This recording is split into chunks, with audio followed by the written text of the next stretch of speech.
So, mga kamarites, samahan nyo ako, titingnan ko yung tangke kasi walang tubig. Pagtingin ko sa gripo, wala. Iinom ako, wala ng tubig. Pagtingin ko ay, mayroon na mayroon na, may mahaba pa naman akong dala ano ko sa ahas. O, kanina wala. Siguro yung mga kanina pagtingin ko dito, wala. Baka pinaglalaroan ako ng mga taong hindi nakikita dyan sa tangke. Kasi pag minsan ganito, sabi may tao daw dyan na hindi nakikita. Binuhos ko pa naman yung inumin. Kumain ako, hindi ako nag-inom.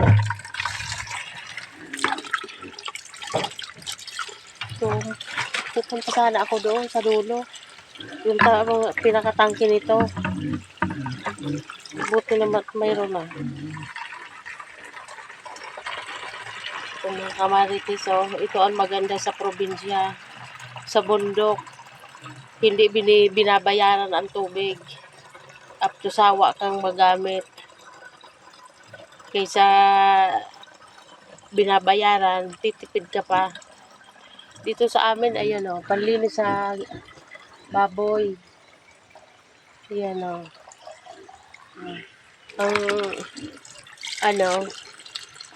dito hindi binabayaran. Nagbayad lang yung anak ko pagpagawa ng tangke. Hati-hati sila ng may-ari. Pagkatapos noon, wala na, hindi na nagbayad. Kaya yun ang maganda rito sa probinsya mga kamarites. Hindi ka magbabayad ng tubig. Tsaka yung magugulay, yun, mga libre. Ayan may gabi, malunggay. Ayan may mga kamuting kahoy. Mayroon kami ditong kangkong. Yun ang maganda sa probinsya. Makakakain kang hindi ka magbibitaw ng pera.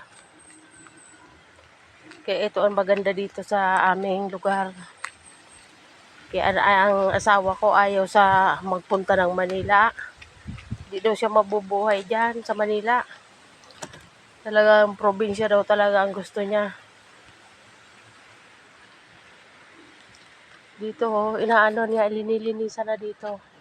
Kasi magtatanim na naman kami dito mga kamarites. Yan dyan Yan linilinis niya na iyan mga iyan.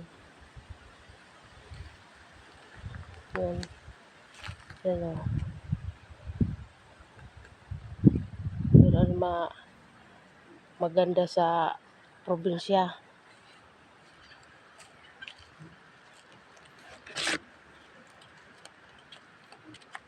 Yan pa mga kamarites Yan may mga na yan ang mga kamuting kahoy na yan.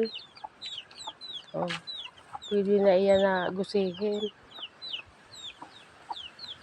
Yan dyan Dati dyan marami dyan ang mga tanim. Kaso naman yung asawa ko laging busy. Kaya ayan marami ng damo. Yan. Yan dito mga malunggay. Ang daming mga pinatanim ko na naman ng mga malunggay dyan